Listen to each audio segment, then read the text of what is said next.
everyone, this is Aryan Gupta and welcome to my YouTube channel educational path. और आज हम पढ़ने वाले हैं क्लास 9 हिस्ट्री का chapter first the French revolution part 1।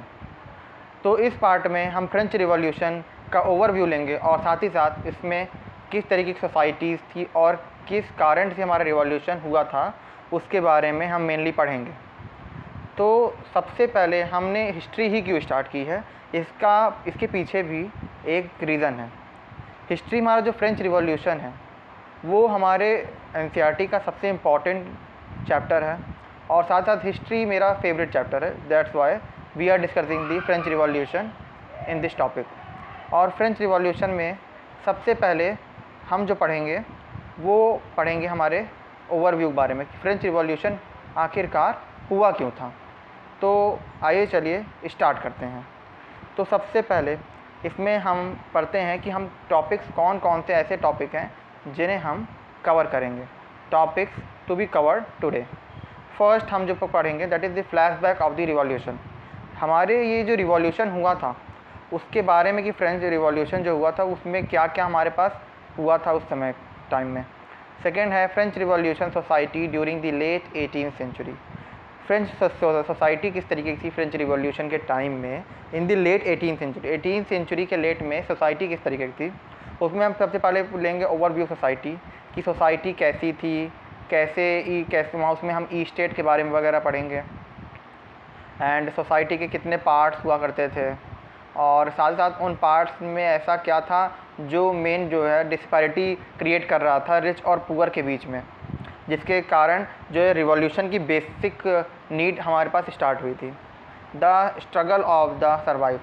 अब क्योंकि हमारे पास सोसाइटी थी, सोसाइटी में एक अपर कास्ट होता है और लोअर कास्ट होता है, तो डिस्पैरिटी के कारण उनके बीच में ब्रेड या फिर कहें उनके लाइवलीहुड में का दिक्कत आती, तो उनको सर्वाइव करने में तो प्रॉब्लम होनी ही थी। तो उसके बारे में भी हम यहाँ पे डिस्कस करेंगे। थर्ड हम पढ़ेंगे the growing middle class in विसीजेस एंड एंड टू प्रिविलेजेस, यानी कि किस तरीके से मिडिल क्लास के लोगों ने ग्रो करके और रिवॉल्यूशन में उन्हें मेन पार्ट जो है उन्होंने अपना निभाया था। थर्ड अब हम लोग थर्ड जो टॉपिक पढ़ेंगे that is the outbreak of revolution. ये हम नेक्स्ट वीडियो में करेंगे। आउटब्रेक ऑफ रिवॉल्यूशन में हम जानेंगे कि रिवॉल्यूशन मेनली किसके कारण से आया था और उनमें हम सबसे पहले हमको जानना होगा, सबसे इम्पॉर्टेंट जो हमारा टॉपिक होगा वो होगा 14 जुलाई 1789 का हमारे पास रिवॉल्ट, क्योंकि यही रिवॉल्ट वो कारण था जिससे हमारे फ्रेंच रिवॉल्यूशन कहें या फिर पूरे यूरोप में जितने भी रिवॉल्यूशन थे जो फ्रेंच रिवॉल्यूशन से ही स्टार्ट हुआ था। वो कौन सा रिवॉल्यूशन था? 17 जुलाई 1789। और सेकेंड सबसे पहले हम पढ़ेंगे कि किस तरीके से फ्रांस में कॉन्स्टिट्यूशनल मोनार्क आया था, यानी कि फुल्ली एक होती है हमारे पास फुल्ली मोनार्क और एक होता है हमारे पास कॉन्स्टिट्यूशनल मोनार्क। तो कॉन्स्टिट्यूशनल मोनार्क में किंग के जो पावर होती है वो लिमिटेड हो जाती है और उनके पावर को डिवाइड कर दिया जाता है। बट अगर हम फुली मोनार्क बात करें तो उसमें जितनी भी पावर होती हैं वो सभी किंग के पास होती हैं, यानी कि किंग जैसा फैसला ले वो पॉजिटिव वे में हो या फिर नेगेटिव वे में हो वो हमारे सिटीजन्स को, प्रजा को माननी ही होती थी। तो ये सब हम पढ़ेंगे आज के दिन और ये हम पढ़ेंगे नेक्स्ट टॉपिक में। तो चलिए हम आप आगे बढ़ते हैं आगे के चीज़ों को। सबसे पहले हम पढ़ते हैं रिवॉल्यूशन हुआ कैसे था। तो सबसे पहले हमको जो पढ़ना है रिवॉल्यूशन में that is what happen in the France during the revolution. Revolution जब हो रहा था फ्रांस में ऐसा क्या हुआ था जिसका रिवॉल्यूशन हुआ। तो जैसा कि मैंने बताया था कि रिवॉल्ट ऑफ 14 जुलाई 1789 का रिवॉल्ट काफ़ी ज़्यादा इम्पॉर्टेंट है, तो सबसे पहले उसके बारे में हम डिस्कस करेंगे। तो उसको जानने से पहले हमें जानना होगा जो आउटब्रेक ऑफ रिवॉल्यूशन, जो रिवॉल्यूशन हमारा जो मेन कंसर्न था इस समय में जुलाई वाला वो था बास्तिल का। बास्तिल के बारे में आगे हम डिस्कस करेंगे कि बास्तिल क्या चीज़ था और उसने किस तरीके से कंट्री साइड यानी कि जितने भी पास के गांव वगैरह थे उसमें किस तरीके का इम्पैक्ट आया था, वो सभी हम इस टॉपिक में पढ़ेंगे। तो हम आगे चलते हैं। तो सबसे पहले हमको पढ़ना है the flashback of the revolution और उसमें सबसे पहला हमारा जो आता है वो आता है In the morning of 14 July 1789, the city of Paris was in the state of alarm. यानी कि सुबह 14 जुलाई 1789 की मॉर्निंग यानी सुबह को सिटी ऑफ पेरिस यानी कि पेरिस के शहर जो पेरिस है उसमें अलार्म यानी कर्फ्यू छा गया था. The king had commanded the troops to move into the city. राजा ने आदेश दिया था, किंग ने यह ऑर्डर दिया था कि क्या उनको जो ट्रूप है यानी कि जो सैनिक हैं उन्हें जो है सिटी में एंटर करना है. लेकिन रूमर यानी अफवाह यह फैलाई गई कि आर्मी को राजा ने आदेश दिया है कि सिटीजन पे ओपन फायर करे. और 7,000 man and women gather in front of town hall from people militia, जिसके कारण अबाउट 7,000 मैन 7,000 आदमी और औरतें मिलकर एक जगह टाउन हॉल नाम का एक जगह था वहाँ पे इकट्ठा हुए और पीपल्स मिलिटिया पीपल्स अपने एक ग्रुप बनाया. They break into a numbers of government building in search of arms. और वो सभी जो थे वो अलग अलग गवर्नमेंट बिल्डिंग में अटैक किए. और किस लिए अटैक किए थे? आर्म्स के अटैक में. आर्म्स यानी कंधे नहीं होते हैं, आर्म्स यानी कि हमारे जो वेपन्स होते हैं या फिर कहें हथियार वगैरह जो होते हैं उनके लिए उन्होंने अटैक किया. और कुछ ग्रुप ऐसे भी थे जो कि ईस्टर्न पार्ट ऑफ सिटी मतलब पेरिस सिटी के ईस्टर्न पार्ट की तरफ जो कि मूव किए. तो सबसे पहले हमको जानना होगा कि अगर आपको नहीं पता है कि डायरेक्शन क्या होते हैं तो वो सबसे ज़्यादा इम्पॉर्टेंट है. जिसको पता है तो वो तो बहुत ही अच्छी बात है. तो सबसे पहले हमारे पास ये नॉर्थ होता है, ये साउथ होता है, ये वेस्ट होता है और ये ईस्ट होता है. तो हमारा जो फ्रांस था, फ्रांस के ईस्टर्न डायरेक्शन में, फ्रांस के जो ईस्टर्न डायरेक्शन है उस तरफ कुछ ग्रुप जो है मूव किए और storm the fortress prison the Bastille. Bastille एक ऐसी जगह थी जो कि मेनली कहें तो एक जेल था जो कि फोर्ट जैसा था. और क्योंकि एक जेल था तो वहाँ पे काफ़ी ज़्यादा सैनिक तैनात हुए होंगे और जिसके कारण ये जो है एम्यूनिशन यानी कि हथियार की खोज में उन्होंने बास्टिल पर अटैक किया. इन द आर्म फाइट, और फाइट के दौरान जो बास्टिल का कमांडर था वो कील हो गया था, वो मारा गया था. और लगभग करीब 7 प्रिजनर यानी 7 कैदियों को छुड़ा लिया गया था. Bastille was hated by all because of its to the despotic power of the king. Bastille जो था वो बहुत ही ज़्यादा हेटेड यानी कि बहुत नफ़रत का कारण था, क्योंकि बास्टिल को राजा का निरंकुशता का एक आधार माना जाता था, एक सिंबल माना जाता था. क्योंकि जितने भी लोगों को वो पनिशमेंट देता था या फिर तो उनको जो है डायरेक्ट वो डेथ देता था या फिर सीधे उनको जो है जेल में डालता था. तो जिसके कारण ये despotic power of the king को ये रिप्रेजेंट करता था. Most people were protesting against the high price of bread. काफ़ी ऐसे भी लोग थे जो कि जो ब्रेड थी उसके हाई प्राइस के अगेंस्ट जिन्होंने प्रोटेस्ट किया था, जिन्होंने विद्रोह किया था. उनमें हमारे मेंस भी थे, वुमेंस भी थी. This revolt was considered the beginning of the chain of event that ultimately lead to the execution of the king in France. अभी मैंने बताया कि फ्रांस में जो भी रिवॉल्यूशन हुआ उसको बेसिक माना जाता है, फिर कहें चेन ऑफ इवेंट्स माने जाते हैं, जो कि पूरे यूरोप में उसके रिजल्ट्स हमें देखने को मिले थे. और ये हमने पढ़ा कि ओवरव्यू. अब हम जानते हैं कि ये आखिर रिवॉल्यूशन हुआ क्यों, इसका मेन रीज़न क्या था. तो उसको जानने के लिए सबसे पहले हमें क्या जानना होगा, that is the French society. हमारे फ्रेंच सोसाइटी किस तरीके का था और वो कितने भाग में बटा हुआ था इन द लेट 18th सेंचुरी. तो हम अब तक की बात कर रहे थे 1789 की. 1789 में जो हमारा रिवॉल्यूशन की स्टार्ट हुई थी. और अब हम चलते हैं उससे बहुत पीछे, अबाउट 1774, जब लुई 16 नाम का किंग जो है, जो कि बर्बन फैमिली का था, वो जो है थ्रोन पे बैठा था यानी कि सिंहासन पे बैठा था. कहाँ के? फ्रांस के सिंहासन पे बैठा था. और जब वो 20 साल का था तो उसकी शादी किससे हुई थी? Austrian princess Mary Antoinette. ये जो मैं इंपॉर्टेंट, ये सब बहुत इंपॉर्टेंट, ये सब क्वेश्चन आते रहते हैं आपके में. तो मैरी एंटोनेट कहाँ की प्रिंसेस थी? ऑस्ट्रिया की. और कितने उम्र में राजा की शादी हुई थी? वो थी 20 ईयर्स के एज में उनकी जो है शादी हुई थी. अब जानते हैं कि सोसाइटी किस तरीके से हमारा जो है उस समय था. सोसाइटी जानने से पहले जब राजा ने सिंहासन को अपनाया था तो उन्हें कुछ परेशानियां भी झेलनी पड़ी थी उस समय में.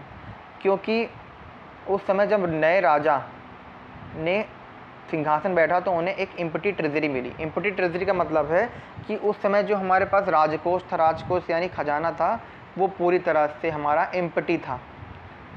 तो इसका उसके कुछ कारण थे जो कि हमारे मेनली एग्ज़ाम में आते हैं, और उसके हमने कुछ रीज़न आइए हम डिस्कस करते हैं। तो उसमें सबसे फर्स्ट रीज़न जो हमारे पास आता है, that is the long years of Wars had drain the financial resources of France. It means कि जो पहले हम जानते हैं कि पुराने समय में अलग अलग देशों से, अलग राज्यों से लड़ाइयाँ हुआ करती थीं, तो जिसमें बहुत सारी चीज़ों का हानि होता था, बहुत सारी चीज़ें जो होती हैं ड्रेंड हो जाती थी, जिसके कारण काफ़ी सारे जो है मनी यानी कि पैसे लगते थे, और फाइनेंशियल रिसोर्सेज में डिप्लीशन होने लगता था, जिसके कारण जो है हमारा जो ट्रेजरी जो है ख़त्म होता था। ये हमारा पहला रीज़न था। सेकेंडली हम बात करें the cost of maintaining an extravagant court at the immense palace of Versailles. अभी हम पढ़े कि राजा का निरंकुशता यानी डिस्पोटिक पावर को रिप्रेजेंट करता था हमारा जो था वो था बास्तिल, और राजा का एक और फोर्ट था जो कि वर्साइल में था, जो जिसके अंदर वो बहुत सारे चीज़ें अरेंजमेंट उन्होंने की थी, जैसे डांस या फिर कहें उसको जो भी डिस्पोटिक पावर को रिप्रेजेंट वो भी करता था, जिसमें काफ़ी सारे चीज़ों के ऊपर व्यर्थ पैसा लगाया गया था, और उसमें भी पैसे लगने के कारण जो है खजाने में कमी आई थी। Under Louis 16 the France helped the 13 American colonies to gain their independence from the common enemy Britain. क्योंकि फ्रांस का उस समय सबसे बड़ा कॉमन एनिमी कौन था? ब्रिटेन, और ब्रिटेन ने काफ़ी सारे देशों पे अपनी कॉलोनीज़ बनाई थी। जैसा कि हम जानते भी हैं कि हमारे इंडिया में भी ब्रिटेन ने काफ़ी सालों तक राज किया था, और उन्होंने एक कॉलोनी हमारे इंडिया में भी बनाई थी। उसी तरीके से अमेरिका में भी उन्होंने 13 कॉलोनी बनाई थी, जिसको फ्रांस ने यानी कि लुइस 16 ने उनको इंडिपेंडेंस दिलाया। किसे दिलाया? क्योंकि ब्रिटेन जो था वो फ्रांस का भी एक कॉमन एनिमी था, और जिसमें जो है वॉर में पैसे लगते थे, जिसके कारण जो था ट्रेजरी में कमी आई थी। फोर्थ जो हम पढ़ते हैं, the war added more than $1 billion livres कहें तो वहाँ की जो करेंसी, जो फ्रांस की करेंसी होती है उसको हम लेवर्स कहते हैं। तो क्योंकि वॉर के कारण जो है फ्रांस में जो राजा थे, राजा को बिलियंस ऑफ लेवर्स के जो था डेब्ट लेना पड़ा था, यानी कर्जा लेना पड़ा था, that already risen to the more than 2 billion livres, और जो कि 2 बिलियन लेवर्स से ज़्यादा अब हो चुका था। Lenders who gave the state credit now began to charge 10% interest on the loan. क्योंकि लेंडर्स जो थे उनसे उनको पैसे लेने पड़े थे, तो लेंडर जो थे हर एक अमाउंट पर 10% इंटरेस्ट लोन पे उन्होंने लोन दिया था। 10% जो थी बहुत ही ज़्यादा होती है, तो उसको जो है चुकाने में, सबमिट करने में ही फ्रांस में राजा को काफ़ी ज़्यादा जो है हानि झेलनी पड़ती थी, जिसके कारण वो अपना राजकोष भी मेंटेन नहीं कर पा रहे थे, अपना ट्रेजरी भी मेंटेन नहीं कर पा रहे थे, जिसके कारण उनका जो है धीरे धीरे इम्पटी हो रहा था ट्रेजरी। अब आगे हम और भी कुछ रीज़न पढ़ते हैं, और जो हमारा 5th and the last reason है वो है to meet the regular expenses. जैसे किसी भी राज्य में कुछ रेगुलर एक्सपेंसेस हो, जैसे कोर्ट हो जाता है, स्कूल्स होते हैं, साथ ही साथ हॉस्पिटल्स होते हैं, तो इन सब को मेंटेन करने में कुछ ना कुछ जो होता है हमारे पास मनी लगता है। तो उसको भी, मनी को लेने के लिए भी इनको जो है क्या लेना पड़ता है? डेब्ट देना पड़ता था लेंडर से। तो made the regular expenses as cost of maintaining an army. किस तरीके से सैनिक, क्योंकि वार हो रहे हैं तो आर्मी को मेंटेन करना बहुत ज़रूरी था, जो कोड थे वो भी मेंटेन होने ज़रूरी थे। रनिंग गवर्नमेंट ऑफिस और यूनिवर्सिटीज़, और काफ़ी सारे गवर्नमेंट ऑफिस और यूनिवर्सिटीज़ को मेंटेन करने के लिए और उनको अच्छे से चलाए रखने के लिए काफ़ी ज़्यादा पैसे लगते थे। The state was forced to increase taxes, और क्योंकि जब ज़्यादा मनी ज़रूरत होती थी तो स्टेट यानी कि जो राजा था वो काफ़ी सारे टैक्सेस जो था सिटीजन्स के ऊपर जो है फोर्स यानी कि इम्पोज करने लगा। अब आइए आगे बात करते हैं कि फ्रेंच सोसाइटी 18th सेंचुरी में अब किस तरीके का था। अब तक तो हमने ओवरव्यू ले लिया कि किंग जब बैठा सिंहासन पे, तो सिंहासन पे बैठने के बाद उसे क्या क्या कुछ फेस करना पड़ा था। अब society in 18th century, late 18th century के बारे में बात करते हैं, तो उसमें मेनली हमारे पास ई स्टेट देखने को मिलते हैं। ई स्टेट 1718 के पहले जितने भी हमारे पास सोसाइटी में जितने भी ग्रुप होते थे उनको हम ई स्टेट के नाम से जानते थे, जिसमें फर्स्ट ई स्टेट, सेकेंड ई स्टेट और थर्ड ई स्टेट थे मेनली। फर्स्ट स्टेट में आते थे हमारे क्लर्जी, जिनको हम हिंदी में पादरी भी कहते हैं, यानी कि अगर हम देखें ऐसे जो पुजारी वगैरह हुआ करते थे वो सभी जो थे हमारे क्लर्जी में आते थे, जो कि फर्स्ट स्टेट सबसे ऊंचे दर्जे में जो होते थे वो हमारे आते थे क्लर्जी। उसके बाद हमारे आते थे सेकेंड में हमारे second estate, that is the nobility.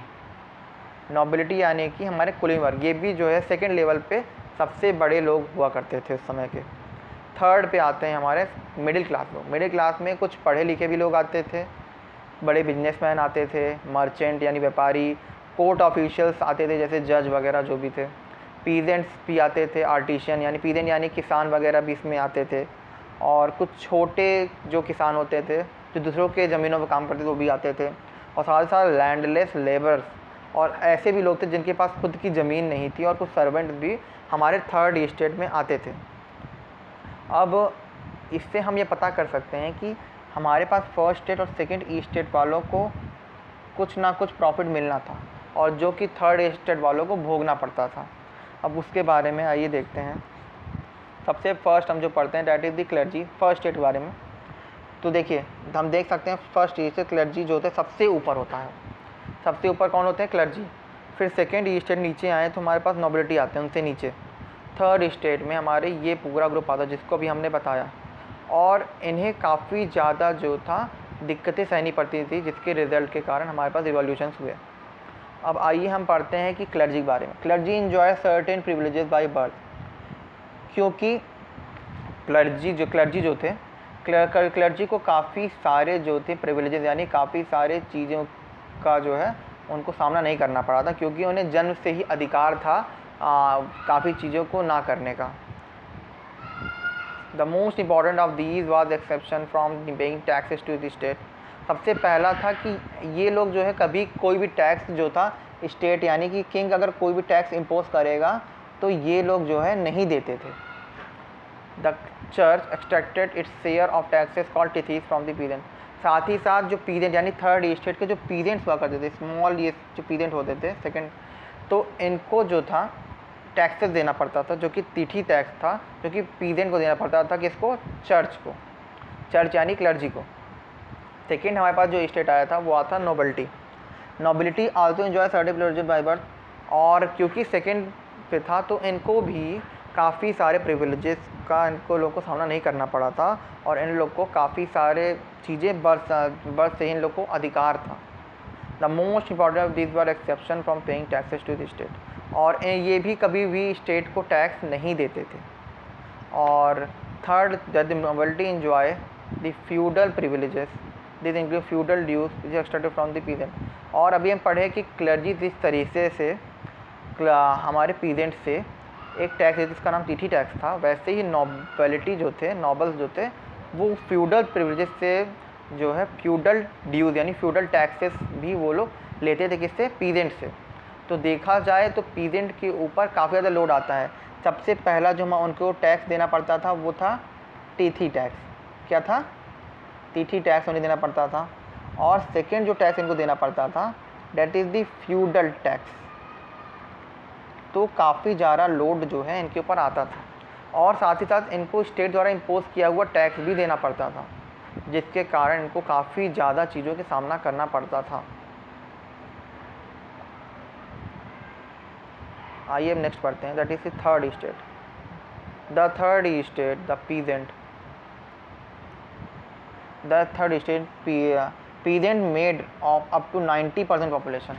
पूरे फ्रांस यानी कि फ्रांस में, पूरे फ्रांस में जो हमारे पास 90% पॉपुलेशन थी वो थे हमारे थर्ड स्टेट वाले, जिसमें पीजेंट मेनली आते थे। However only a small number of them owned land by they cultivated. कुछ छोटे कम ही लोग थे जिनके पास खुद की लैंड थी, खुद की ज़मीन थी, जिस पे वो कल्टीवेशन यानी प्रोडक्शन करते थे। 60% of the land were owned by nobles, और पूरे फ्रांस में 60% जो लैंड थी वो कौन ओन किए थे, किससे ख़रीदा था? नॉबल्स ने, क्लर्जी ने यानी कि चर्च ने, and other richer member of third district, और थर्ड डिस्ट्रिक्ट के कुछ रिचर जैसे बिजनेसमैन, मर्चेंट वगैरह की ज़मीनें हुआ करती थी। और अब हमारे पास फोर्थ पॉइंट है, peasants were obliged to renders service to the lord to work in his our house and field to serve in the army और to participate in building roads. और जो पीजेंट यानी और वर्कर जो थे वो ज़्यादातर लॉर्ड यानी कि क्लर्जी और नोबिलिटी के ज़मीन पे, उनके घरों में, उनके फील्ड्स में काम करते थे, और आर्मी वगैरह में भी उनको जो है काम मिलता था, और साथ साथ रोड्स वगैरह बनाने में भी वो हेल्प करते थे। All members of the third state has to pay taxes to the state. और थर्ड स्टेट के जितने मेंबर थे उन सबको क्या था, टैक्स देना पड़ता था स्टेट को, चाहे वो रिच मेंबर थे तो पुअर, चाहे वो पुअर, लेकिन थर्ड स्टेट को टैक्स देना पड़ता था, यानी किंग को टैक्स देना पड़ता ही था। These include a direct tax, जिसमें एक डायरेक्ट टैक्स आता है, that is called taille tax. Taille tax जो कि डायरेक्ट टैक्स होता है, जो कि स्टेट डायरेक्ट लेता था उस समय, वो देना पड़ता था। Number of indirect taxes which were relied on article of everyday consumption like salt और टोबैको। और साथ ही साथ इनको एक इनडायरेक्ट टैक्स देना पड़ता है किसके ऊपर, जो आर्टिकल यानी जो सामान रोज़मर्रा में ये लोग यूज़ करते थे उनके ऊपर भी टैक्स जो है इन्होंने देना पड़ता था। कंजप्शन में जैसे हमारे नमक, टोबैको वगैरह आते थे, उन सब पे इनको टैक्स देना पड़ता था, जो कि इनडायरेक्ट टैक्स था। तो जैसा कि आप देख सकते हैं कि कितने सारे बर्डन जो है थर्ड स्टेट वालों को झेलना पड़ा था, और जिसके कारण से अब जो है उनके सर्वाइव में बहुत ज़्यादा ही डिफ़िकल्ट आने वाली है। और अब हम वही पढ़ने वाले हैं कि सर्वाइव करने में किस तरीके से उन लोगों को डिफ़िकल्टी आई, उन्होंने क्या क्या फेस किया, और जो स्ट्रगल, जो सर्वाइव करने में जो स्ट्रगल उन्होंने देखा, वो सभी आज हम इस सेक्शन में पढ़ेंगे। इसमें सबसे इम्पॉर्टेंट जो हमारे पास होता है टॉपिक, वो होता है सबसिस्टेंस क्राइसिस। सबसिस्टेंस क्राइसिस क्या होता है? Population of France rose from about 23 million in 1715 to 28 million in 1789। 1715 में फ्रांस का जो पॉपुलेशन था वो 23 मिलियन था, जो कि 1789 में बढ़कर कितना हो गया, 28 मिलियन। इट मीन्स 5 मिलियंस जो थे वो बढ़ गए थे पॉपुलेशन इस समय में। Led to the rapid increase in the demand of food grains. और क्योंकि जनसंख्या यानी कि पॉपुलेशन बढ़ी थी, तो उसके हिसाब से इनको जो था ग्रेन्स को भी जो था बढ़ाना था, बट इनमें जो प्रोडक्शन था वो क्या हुआ, डिक्रीज़ हो गया था। Rapid increase in the demand for food grains, और लेकिन डिमांड जो था वो बढ़ता ही जा रहा था, डिमांड बढ़ता ही जा रहा था, लेकिन प्रोडक्शन जो था हमारे पास बहुत ही कम था। The production of grain could be pace with the demands. अब जो ग्रेन्स की जो प्रोडक्शन थी वो उस डिमांड के हिसाब से प्रोडक्शन नहीं बढ़ रही थी, जिसके कारण द प्राइस ऑफ ब्रेड, जो हमारा ब्रेड था, या हमारे यहाँ अभी रोटी वगैरह बनता है, लेकिन हमारे फ्रांस में जो वहाँ का मेन जो वहाँ पे खाद्य पदार्थ था यानी खाने लायक चीज़ था, वो था हमारा ब्रेड, जो कि ब्रेड जो staple diet of the majority, मतलब स्टेपल डाइट खाने योग्य जो चीज़ था वो था ब्रेड। उसका जो है काफ़ी तेज़ी से प्राइस जो है बढ़ता जा रहा था, और प्राइस बढ़ रहा था और डिमांड भी बढ़ रही थी। Most worker were employed as labourer in workshop whose owner fix their wages. काफ़ी सारे जो वर्कर्स थे वो एम्प्लॉयड थे एज ए लेबरर, मतलब वर्कशॉप वगैरह में एज ए लेबर की तरह काम करते थे, जिनके वेजेस यानी कि जिन्हें जो पैसे दिए जाते थे वो क्या थे, वो फिक्स्ड थे। बट क्योंकि प्राइस जो था बढ़ रहा था, तो जो हमारे पास वेजेस थे उनको भी बढ़ाना चाहिए था, बट ऐसा नहीं हो रहा था। But wages did not keep pace with the rising price, यानी कि प्राइस के साथ जो था उनका जो वेजेस था, उनकी जो कीमत थी उनकी बढ़ाई नहीं जा रही थी, और जिसके कारण जो हमारे जो रिच लोग थे, रिच लोग के पास तो पैसा तो होगा ही, जिसके कारण वो जो उनके पास पैसे होने के कारण ज़्यादा वो जो था अफोर्ड कर सकते थे फूड को, बट जो हमारे पुअर्स थे वो उसको अफोर्ड ही नहीं कर पा रहे थे।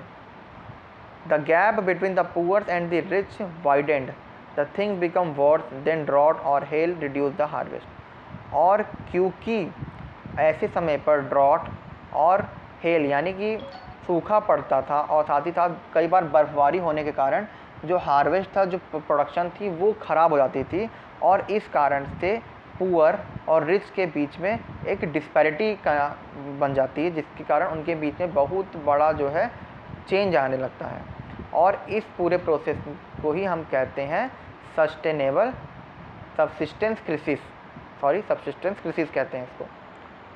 और अब अपना चलिए नेक्स्ट टॉपिक पढ़ते हैं, जो कि हमारे लिए बहुत ही ज़्यादा इंपॉर्टेंट सबसिस्टेंस क्राइसिस, तो इसको हमें याद रखना है मेनली, इसके ऊपर ज़्यादा ही क्वेश्चन बनते हैं।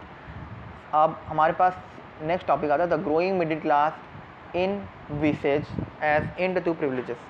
किस तरीके से मिडिल क्लास लोग जो है ग्रो करते हैं, और जो भी प्रिविलेजेस थी उनके मतलब फ्री थे, जितना भी फर्स्ट वाले और सेकंड वाले स्टेट वाले, उनको किस तरीके से ख़त्म करना है, उसके ऊपर अब रिवॉल्यूशन स्टार्ट होने वाला है। The 18th century witness the emergence of social group. 18th century को सोशल ग्रुप का इमर्जेंस कहा जाता है। सोशल ग्रुप यानी कि सामाजिक जितने भी ग्रुप्स थे उनका इमर्जेंस कहा जाता है। टर्म्ड एज मिडिल क्लास, जिसमें मेनली कौन थे? मिडिल क्लास वाले लोग थे। who earned their wealth through an expanding overseas trade and from the manufacture of goods such as woolen and silk textile that were either exported or bought by the richer member of the society। और वो किस तरीके से बढ़ रहे थे? Merchant वगैरह लोग और बिजनेसमैन जो है ओवरसी ट्रेड मतलब समुद्र के रास्ते से ट्रेड करके वो अपना जो है बिजनेस को फैला रहे थे, बिजनेस को हमारा एक्सपैंड कर रहे थे, जिसके कारण उनको ज़्यादा से ज़्यादा अर्निंग हो रही थी और वो ग्रो कर रहे थे, और जिसके कारण मेनली वो के सिल्क और वूलन और सिल्क टेक्सटाइल का जो था बिजनेस वो लोग करने लगे, जिसके कारण वो रिचर मेंबर ऑफ सोसाइटी में आने लगे थे धीरे धीरे। In the addition to merchant and manufacturer, merchant और मैन्युफैक्चरर की बात करें the third state include professionals. अब तक हम बात किए कि मर्चेंट और मैन्युफैक्चरर और बिजनेसमैन किस तरीके से अपने आप को एक्सपेंड किए। अब बात करते हैं कुछ ऐसे लोग जो कि पढ़े लिखे लोग थे, जैसे प्रोफेशंस में थे, अच्छा जैसे lawyers, administrative officials, all of these were educated and believe that no group in the society could be privileged by birth. ऐसे एजुकेटेड से पढ़े लिखे लोग का ये मानना था कि पूरे समाज में ऐसा कोई भी ग्रुप, ऐसा कोई भी हमारे पास नहीं होना चाहिए जिसके पास जन्म से ही अधिकार हो किसी चीज़ करने का। Rather a person social position must depend on it's merit, ना कि उसके बर्थ पे डिपेंड हो, उसके मेरिट पे, यानी कि वो कितना काबिल है उसके ऊपर डिपेंड होना चाहिए कि वो क्या ये ले सकता है। These idea envisages a society based on freedom and equal laws and opportunity for all were put forward by the philosophers। अब क्योंकि जो पढ़े लिखे लोग थे धीरे धीरे फ्रीडम के लाने के लिए काफ़ी आगे बढ़ रहे थे, काफ़ी सारे लॉ एंड अपॉर्चुनिटी ला रहे थे सबके लिए, और इसके लिए सबसे पहले कुछ फिलोसोफर्स ने अपना जो है हाथ आगे बढ़ाया, जिनके फिलोसोफर में सबसे पहला नाम था जॉन लॉक एंड जीन जैक्वस रोजो। ये दो ऐसे फिलोसोफर हैं जिन्होंने सबसे फर्स्ट जो था ने पहला कदम उठाया था हमारे फ्रांस में फ्रीडम के लिए। इन हिज ट्रीटीज़, यानी कि कहें अगर तो इन्होंने एक ट्रीटीज़ ऑफ गवर्नमेंट बनाया था। एक ट्रीटीज़ ऑफ गवर्नमेंट हमारे पास एक बुक होती है, आइए आपको ट्रीटीज़ ऑफ गवर्नमेंट एक बुक है जो कि हम दिखाते हैं, जो कि इसमें है। आप जैसे कि देख सकते हैं कि ये जो टू ट्रीटीज़ ऑफ गवर्नमेंट की जो बुक है, जो कि किसने लिखी है? जॉन लॉक ने। उसमें उन्होंने क्या चीज़ बताया वो आइए जानते हैं। Locke sought to refute the doctrine of divine. Sought का मतलब है कि लॉक ने कहा to refute the doctrine of divine and absolute right of the monarch. Locke ने किस तरीके से उस बुक में बताया कि जो मोनार्क है, मोनार्क का जो राइट है वो ठीक है, एब्सोल्यूट राइट है मोनार्क का, लेकिन जो हमारे पास अधिकार है लोगों का वो भी बहुत ही ज़्यादा ज़रूरी है। रोजू कैरिड आउट दी फॉर्म, और उन्होंने ये भी बताया किस तरीके से मोनार्क होना तो चाहिए, लेकिन मोनार्क की पावर को भी जो है हमें लिमिट करना होगा, उसकी पावर को सीमित करना होगा, जिसको आगे बढ़ाया किसने? रोजू ने। रोजू ने उस आइडिया को आगे बढ़ाते हुए एक फॉर्म ऑफ गवर्नमेंट को उन्होंने आगे लाया, जो कि बेस्ड होता था social contract between people and it's representative, जो कि मान्य लोगों के और उनके रिप्रेजेंटेटिव के रूप में मान्य होना चाहिए, यानी कि लोगों का एक रिप्रेजेंटेटिव भी होना चाहिए साथ ही साथ। अब आगे बढ़ते हैं तो in the spirit of law फिर हमारे पास एक नए फिलोसोफर आए जिनका क्या नाम था, मॉन्टेस्क्यू, जिन्होंने एक बुक लिखी that is the spirit of law. ये जो आप देख रहे हैं हमारे पास बुक, ये ही बुक है जो कि स्पिरिट ऑफ लॉ है, जिसको मॉन्टेस्क्यू ने जो है लिखा था। Proposed A division of power with in the government between the legislature, the executive and the judiciary. उन्होंने बताया कि हमारी जो गवर्नमेंट यानी कि मोनार्कियल जो गवर्नमेंट है हमारे पास, उनकी पावर जो है हमारे पास डिवाइड होनी चाहिए, यानी कि हमारे पास जो पावर होनी चाहिए वो किस तरीके से डिवाइड होनी चाहिए, आइए जानते हैं। पावर थी जो मोनार्क की, वो मेनली 3 भागों में हमारे पास डिवाइड होनी चाहिए। इसमें सबसे पहला आता है हमारा लेजिस्लेचर आता है। सेकेंड पे आते हैं हमारे एग्जीक्यूटिव एंड थर्ड पर आते हैं हमारे जुडिशरी। जिसमें सबसे इम्पॉर्टेंट हमारे पास जुडिशरी है, जिसमें कोर्ट वगैरह आते हैं। And this model of government was put into the force in the USA after the 13 colonies declared their independence from the Britain। अभी हम पिछले फर्स्ट टॉपिक में हमने ये पढ़ा था कि किस तरीके से लुई 16 ने इसको ब्रिटेन से आज़ादी लाई थी 13 कॉलोनीज से हमारे अमेरिका को। तो ये जो मॉडल लाया गया था, ये जो स्पिरिट ऑफ लॉ का मॉडल लाया गया था, उसको सबसे पहले अगर किसी ने अपनाया था वो था अमेरिका ने। इंडिपेंडेंस पाते हैं उन्होंने इस मॉडल को अपनाया। द अमेरिकन कॉन्स्टिट्यूशन एंड इस guarantee of individual right was important example of political thinkers in France. और क्योंकि सबसे पहले अमेरिकन कॉन्स्टिट्यूशन ने इसको अपनाया, जिसके कारण वहाँ से मेन कंसर्न किसको मिला, हमारे फ्रांस के कुछ थिंकर, कुछ फिलोसोफर्स को, जिसके कारण ये जो सोच थी, ये जो आइडिया था, इसको आगे बढ़ाया गया। एंड हमारे पास जो लास्ट टॉपिक है, द लास्ट पॉइंट है, the idea of these philosopher were discuss intensively in salon and coffee houses and spread among the people through books and newspaper. और ये जो मॉन्टेस्क्यू का आइडिया था, द स्पिरिट ऑफ लॉ का जो हमारे पास idea था, जो सोच थी, जो डिवीज़न ऑफ पावर की सोच थी, उसको बाद में फिलोसोफर्स ने उसको इस तरीके से फैलाया कि सैलून्स, कॉफ़ी हाउसेस और साथ ही साथ बहुत सारे अखबार, न्यूज़पेपर और मैगज़ीन्स में जो थे, इन सब के बारे में आने लगा। आप जैसे देख सकते हैं, ये एक हमारे पास एक तरीके का सैलून है, फ्रांस में सैलून है, जहाँ पे डिस्कशन धीरे धीरे बढ़ने लगा और रिवॉल्यूशन आउटब्रेक धीरे धीरे होने लगा। These where frequently read allowed in group of benefit could not read and right. और हम जानते हैं कि फ्रांस में कुछ ऐसे भी लोग थे जो कि एजुकेटेड